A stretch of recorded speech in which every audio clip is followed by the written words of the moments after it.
अब मैं JP Singh sir को विनती करता हूं कि वो अपना मनोगत व्यक्त करें।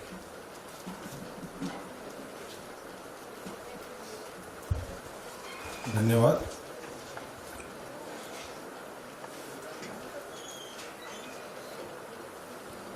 सभी को नमस्कार। मैं हिंदी में बात करूंगा।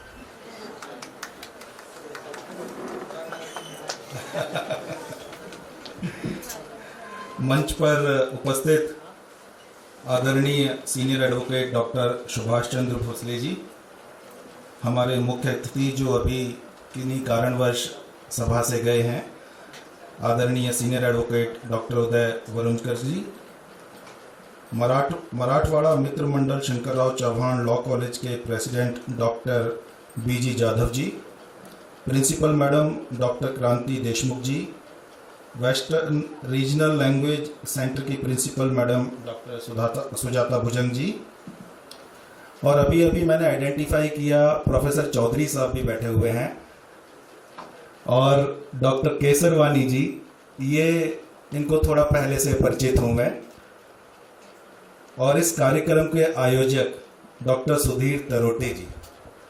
आप सभी का मैं भारतीय भाषा की ओर से हार्दिक अभिनंदन करता हूं। इस सभागार में उपस्थित सभी विद्वान अध्यापकगण और विद्यार्थियों, आज हम यहाँ विधि शिक्षा मराठी भाषा में हो इस विषय पर एक दिवसीय जो आपका एक सेमिनार है उसके आयोजन में उपस्थित है। विषय बड़ा अलग सा है, गंभीर सा है, लेकिन इस विषय पे शायद पहले बातें नहीं हुई हैं ज़्यादा, और ना ही कुछ कार्य हुआ है इस दिशा में। तो आज के कार्यक्रम की जो थोड़ी एक पृष्ठभूमि है उसके विषय में मैं आपको बताना चाहूँगा। 3 महीने पहले हमारा एक कार्यक्रम था वेस्टर्न रीजनल सेंटर में डॉक्टर सुजाता भुजंग मैडम के यहाँ पर भारतीय भाषा समिति के संयुक्त तत्वाधान में। प्रोफेसर चौधरी साहब, डॉक्टर केसरवानी साहब और ये साहब बैठे हैं, सर सॉरी मैं आपका नाम भूल गया, और डॉक्टर तरोटे साहब आपके यहाँ से वहाँ मुझे मिले। तो हम भारतीय भाषाओं के उत्थान के लिए, प्रचार के लिए, प्रसार के लिए काम कर रहे हैं। भारतीय भाषा समिति एक उच्च स्तरीय हाई पावर्ड कमेटी है, शिक्षा मंत्रालय भारत सरकार द्वारा गठित की गई है। NEP 2020 नेशनल एजुकेशन पॉलिसी जो 2020 है उसके क्रियान्वयन हेतु हम कार्य कर रहे हैं।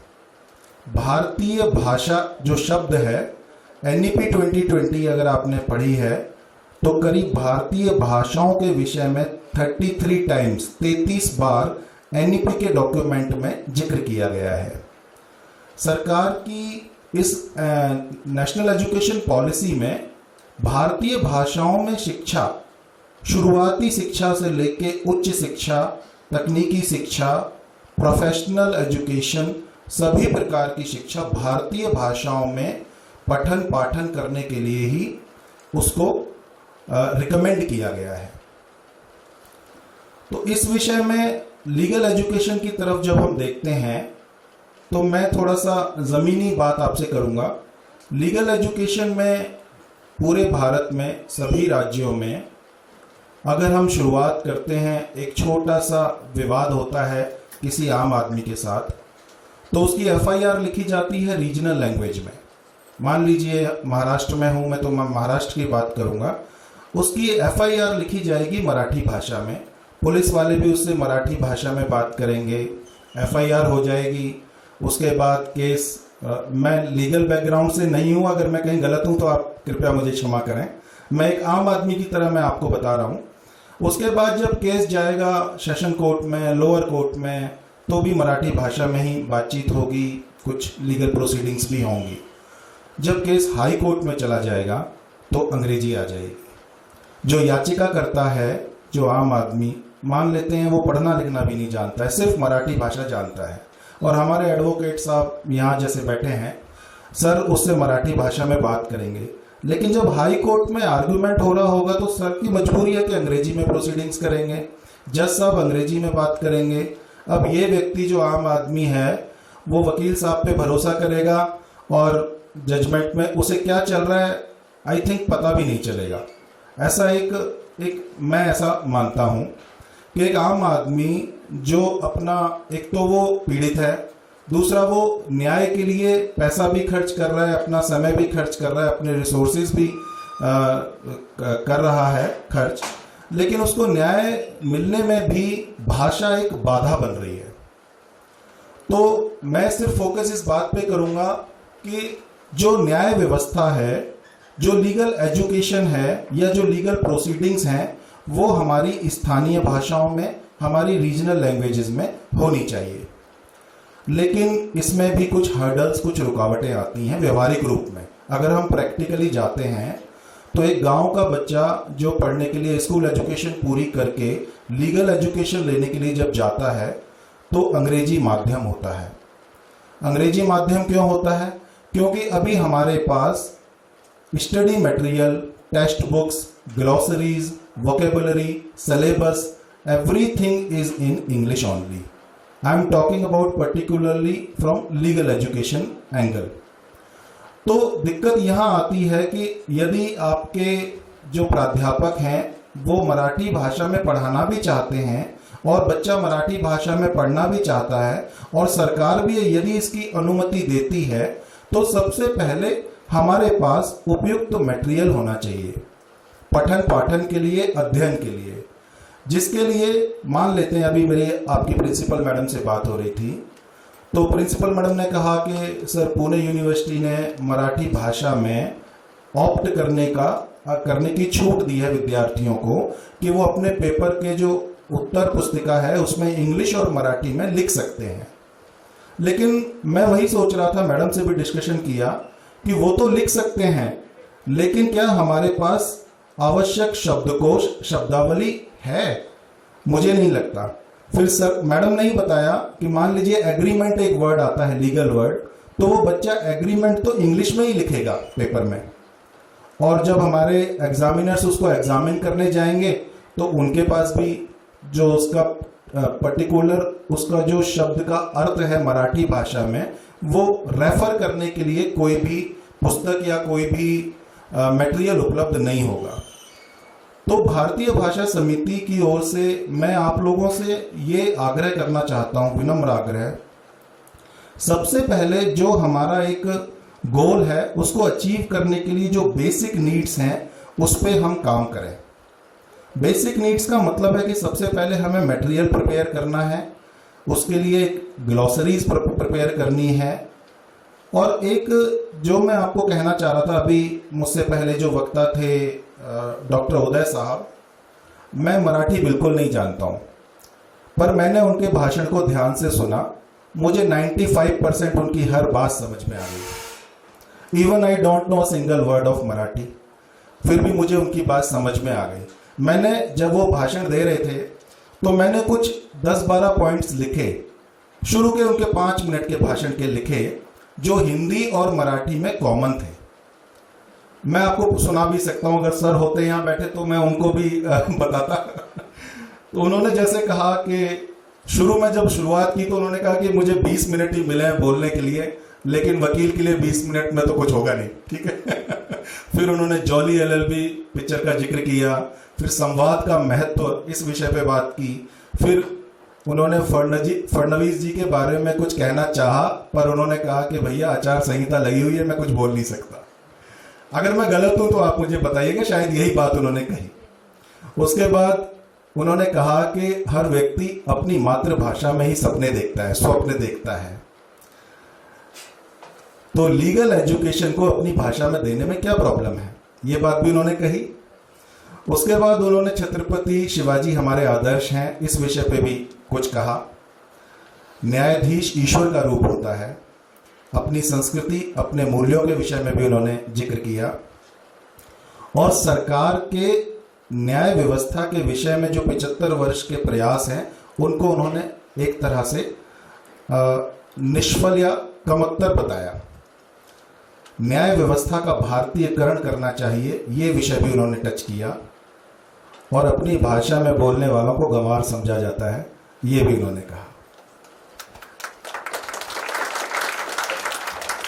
मैं हिंदी भाषी प्रदेश से आता हूं और मैंने मराठी की जो भी आपका यहाँ आयोजन चल रहा है, इसका संचालन हो रहा है, सब मराठी में हो रहा है। बट आप यकीन मानिए मैं बैठकर आपके एक एक मोमेंट को बहुत एंजॉय कर रहा हूँ, और I am feeling that I am sitting at my home only. I can understand your feelings, I can understand everything which all the proceedings which are going here. अब देखिए, मैं हिंदी भाषी प्रदेश से आता हूँ, आप मराठी हैं, मराठी भाषी प्रदेश से हैं। तो अब मैं जब अपना वक्तव्य दे रहा हूँ तो ना मेरी हिंदी अच्छी है ना मेरी अंग्रेजी अच्छी है। अब मैं हिंदी बोलने का प्रयास कर रहा हूँ तो इंग्लिश के वर्ड्स आ रहे हैं, मैं इंग्लिश बोलने का प्रयास कर रहा हूँ तो हिंदी के। यही समस्या आप सबकी भी है। जब आप मराठी बोलने का प्रयास करेंगे तो इंग्लिश आएगी, जब आप हिंदी बोलने का प्रयास करेंगे तो इंग्लिश आएगी। ये हमारी शिक्षा व्यवस्था की कमी है। शिक्षा व्यवस्था जो पिछले 70-75 साल में यहाँ तक पहुँची है, हम अपने मूल भाषा को, अपने मूल संस्कारों को ही भूल गए हैं। मैं शिक्षा मंत्रालय से आता हूँ, बहुत सारे सर्वे, बहुत सारी रिपोर्ट्स का अध्ययन वहाँ किया जाता है।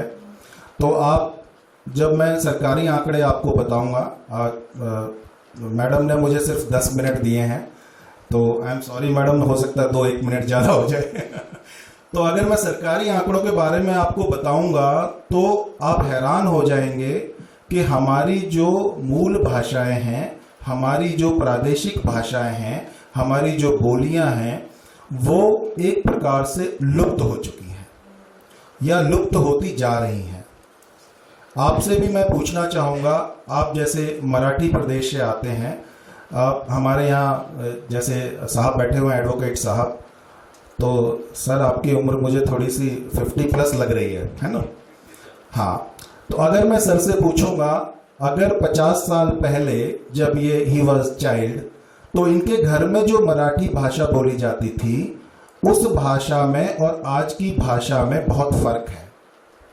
वो मराठी भाषा की शब्दावली में से कुछ शब्द तो खत्म हो चुके हैं, ना ये बोलते होंगे ना इनके बच्चे बोलते होंगे। That was the pure Marathi भाषा और कोर भाषा। ऐसा सभी भारतीय भाषाओं के साथ है। जो हमारी एक पीढ़ी ऊपर के लोग, जिस हमारे घर में जो भाषा बोली जाती थी, उसमें कुछ शब्द ऐसे थे टिपिकल जो प्योर हमारी भाषा से आते थे, पर आज वो शब्द हमारी रोजमर्रा की बोलचाल की भाषा में घर से भी खत्म हो चुके हैं। ना हम बोलते हैं, ना हमारे बच्चे बोलते हैं, ना वो शब्दावली, वो शब्द पहली बात तो कहीं लिखित में नहीं है, और वो हमारी परंपराओं में चले आ रहे थे लेकिन वो लुप्त हो गए हैं। तो सबसे पहले हमें अपनी भारतीय भाषाओं को प्रोटेक्ट करना है और उनको बचाना है। रही बात विधि शिक्षण की, विधि शिक्षण में मैं आप लोगों से बस यही अनुरोध करने आया हूँ कि हमारे यहाँ उत्तर भारत में एक कहावत प्रसिद्ध है कि काले कोट वालों से बचना चाहिए। ये कहावत क्यों है? मैंने थोड़ा सा इस पर रिसर्च किया, क्योंकि मैं लीगल एजुकेशन इन भारतीय भाषा में नेशनल कोऑर्डिनेटर हूँ भारतीय भाषा की ओर से, शिक्षा मंत्रालय की ओर से। वो इसलिए है कि जो एक आम आदमी है वो न्याय लेने जाने से, वकील के पास जाने से भी डरता है।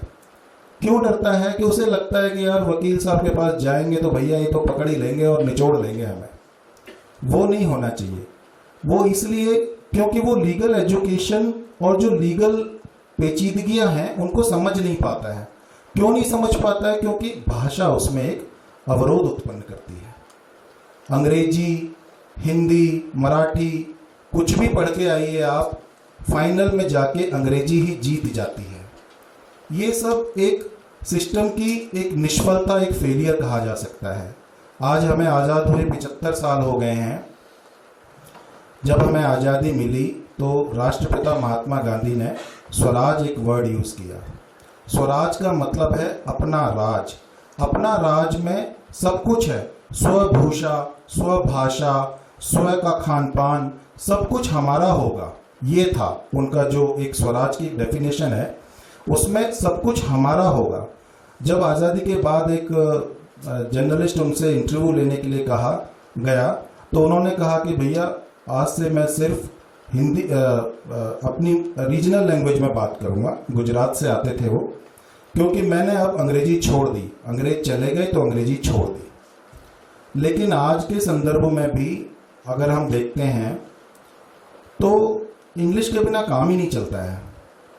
अब मैं यहाँ खड़ा हूँ, बातें बहुत कर रहा हूँ और आप लोग भी सुन रहे हैं, और यहाँ से जाने के बाद हम कोशिश भी करेंगे, 1-2 दिन ये बातें दिमाग में रहेंगी, लेकिन व्यवहारिकता में अंग्रेजी के बिना हमारा काम नहीं चलता है। तो हमें आज से या यहाँ से जो अभी सरकार की एक पॉलिसी है, सरकार का एक प्रयास है कि हम अपनी भाषाओं में काम करना शुरू करें, तो हो सकता है 10 साल के बाद या 20 साल के बाद हम अंग्रेजी को रिप्लेस कर पाएँ। आप इसमें सरकार का और हमारा भी सहयोग करें, ये मेरी अपेक्षा है आपसे। कहीं भी आप चले जाइए, अभी भी जैसे अभी आप लोग तो सभी लीगल बैकग्राउंड के लोग हैं, अगर आप किसी इंजीनियरिंग कॉलेज में जाएंगे या किसी आर्ट्स कॉलेज या कॉमर्स कॉलेज में जाएंगे, आप किसी भी बच्चे से पूछेंगे कि बेटा कौन प्राइमरी टीचर बनना चाहता है, तो कोई भी हाँ नहीं करेगा। लेकिन जब आप एसएससी में जाएंगे या जब आप बैंक में जाएंगे, तो सारे क्लर्क जो हैं वो बीटेक और एमटेक आपको मिल जाएंगे। सारे प्राइमरी टीचर बीटेक एमटेक करके फिर बीएड करके फिर प्राइमरी टीचर बन जाएंगे। क्यों? क्योंकि सारी जो ये कमियां खामियां हैं वो हमारी शिक्षा व्यवस्था की हैं। हम शुरू में ही, बच्चा छोटा होता है, माँ हमारी पहली पाठशाला है। अब माँ हमारी, मैं अपनी बताता हूँ, आप लोग भी शायद इस बात से सहमत होंगे, कभी कभी हमारी माँ या आपकी माँ सिर्फ मराठी जानती है, हिंदी और इंग्लिश भी नहीं जानती है और लिखना पढ़ना भी नहीं जानती है, लेकिन सारे संस्कार, सारी आपके अंदर जो क्वालिटीज़ हैं, आपकी माँ उनको ग्रूम करती है मराठी में। अब बच्चा जब 3 साल का या 4 साल का स्कूल में जाएगा, माँ तो उसको सारे संस्कार मराठी में दे रही है, लेकिन वो वहाँ अंग्रेजी सीखना शुरू करेगा। बच्चे के स्मृति पटल पे, उसके मन पे कितना प्रेशर है। वो जो चीज़ें अपनी स्वतः सीख रहा है, वो एजुकेशन में जाके, स्कूल की एजुकेशन में जाके वो अंग्रेजी ज़बरदस्ती घुसी जा रही है उसके दिमाग में। अब घर पे तो अंग्रेजी पढ़ाने वाला शुरू में कोई है नहीं, मान लेते हैं पिता बाहर हैं कहीं या जो भी है, कहीं ट्यूशन वूशन लगा दिया, लेकिन वो अंग्रेजी ज़बरदस्ती है, क्योंकि वो अंग्रेजी सिर्फ एक पीरियड में पढ़ाई जा रही है। स्कूल में 5 घंटे के लिए जाता है, 40 मिनट के एक पीरियड में अंग्रेजी पढ़ता है, बाकी 23 घंटे वो बिना अंग्रेजी के रहता है। और फिर वो उसी अंग्रेजी में उसको एक 12 साल या 14 साल के शिक्षण के बाद उसी अंग्रेजी में अपनी ज़िंदगी की जद्दोजहद करनी है।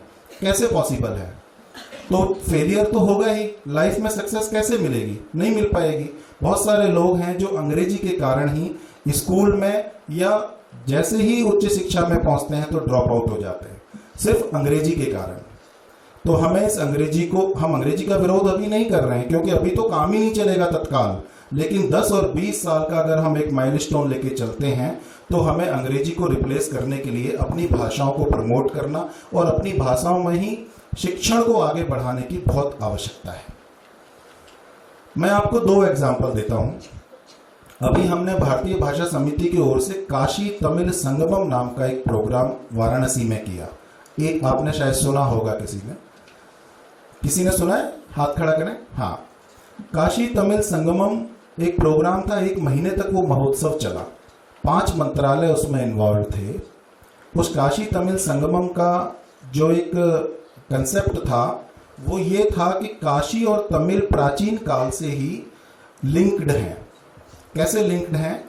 कि तमिल में एक ब्राह्मणों का वर्ग है, मैक्सिमम ब्राह्मण नहीं, हिंदू कह सकते हैं, उनको एक परंपरा है, प्राचीन परंपरा, कि हर व्यक्ति को अपने जीवन काल में एक बार काशी विश्वनाथ के दर्शन करने जाना है, एक बार, दैट इज कंपल्सरी, जो सक्षम है, जो जा सकता है।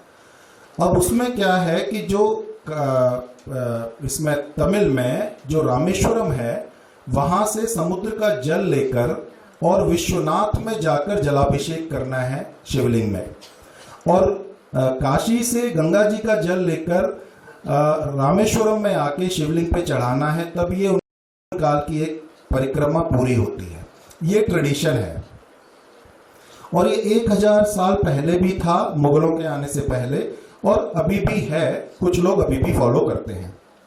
वहाँ एक बड़ी दिलचस्प बात मेरे संज्ञान में आई, मेरी ऑब्जर्वेशन थोड़ा मैं आपसे शेयर करना चाहूँगा कि हमारी प्राचीन परंपरा में जब ना तो कम्युनिकेशन के इतने साधन थे, ना हमारे पास कोई ट्रांसपोर्टेशन के कोई साधन थे, तब भी हमारी भाषा कभी बाधा नहीं बनी। तमिलियन सिर्फ तमिल भाषा जानता है, पूरे भारत के 6 या 7 राज्यों को क्रॉस करके उत्तर प्रदेश में पहुंचेगा, जहां सिर्फ हिंदी का भी बिगड़ा हुआ रूप, खड़ी बोली, अवधी बोली, ब्रज भाषा, कई प्रकार की हिंदी वहां बोली जाती है। फिर भी ये जो परिक्रमा है प्राचीन काल में बहुत ज़्यादा सक्सेसफुल थी, अभी सारे साधन होते हुए भी इतनी सक्सेसफुल नहीं है। इसका एक जीवंत उदाहरण आपको देता हूं। आज भी आप तमिलनाडु के गांव में जाएंगे तो कम से कम एक व्यक्ति आपको विश्वनाथन नाम का मिलेगा, जो काशी विश्वनाथ से विश्वनाथन नाम का।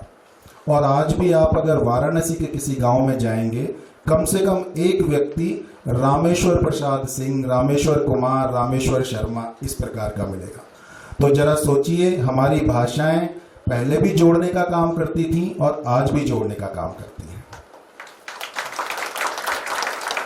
तो भाषाएं, भारतीय भाषाएं कभी भी एक दूसरे के लिए अवरोध उत्पन्न नहीं कर सकती हैं, एक दूसरे के लिए कभी भी विद्रोह नहीं कर सकती हैं। इसलिए एक और चलिए एक मिनट का एक एग्जाम्पल और आपको बताता हूं। आंध्र प्रदेश में तेलुगु भाषा बोली जाती है। वहां पर भी एक वर्ग है, प्राचीन काल से ही, जैसे पूर्वज जिनके पूर्वज स्वर्गवास कर जाते हैं, उनकी अस्थियों के विसर्जन के लिए हरिद्वार में जाना होता था प्राचीन काल में। अभी नहीं, मतलब 1000 साल या 1500 साल पहले भी ये परंपरा आज भी है। अब जरा सोचिए, एक व्यक्ति जो सिर्फ तेलुगु भाषा जानता है और हरिद्वार में, उत्तराखंड में जाके अपने पूर्वज का अस्थि विसर्जन करना है। अच्छा, एक और बात है उसमें कि अस्थियों को लेकर आप किसी गांव में एंट्री नहीं कर सकते, किसी के घर में रात को नहीं रुक सकते। आपको सिर्फ धर्मशाला और जो विश्रामशाला रास्ते में बनी होती थी, उन्हीं में रुकना था। तो एक व्यक्ति, और उस समय तो कोई ट्रांसपोर्ट का भी कोई मोड, कोई साधन नहीं था, तो उस व्यक्ति को इसको करने में, जाके आने में करीब करीब 3 महीने लगते थे। अब वो व्यक्ति तेलुगु जैसे आंध्रा की क्रॉस करेगा इसको बॉर्डर को, उसके बाद तो नील हो जाएगा, नील हो जाना चाहिए आज के परिवेश में अगर देखें तो। लेकिन वो व्यक्ति अपने पूर्वजों के इस क्रिया को पूरा करने के लिए पूरा उत्तराखंड के हरिद्वार में जाके अस्थि विसर्जित करके वापस आता था। विश्रामालय और धर्मशाला में ही खाना, भंडारा वो खाते हुए जाता था। और एक सूत्र की भाषा थी संस्कृत। संस्कृत इसको भी आती है, और हमारे देश में हर जगह सभी भाषाओं की मूल भाषा में संस्कृत को माना जाता है। तो वो संस्कृत को कुछ अगर जानते हैं तो उनका काम चल जाता था। तो जरा सोचिए, प्राचीन भारत में जब भाषा कभी भी किसी भी चीज में रुकावट नहीं बनी, तो आज हमने क्यों अंग्रेजी को इतना अपना लिया, क्यों हम आज अंग्रेजी के इतने गुलाम हो गए हैं।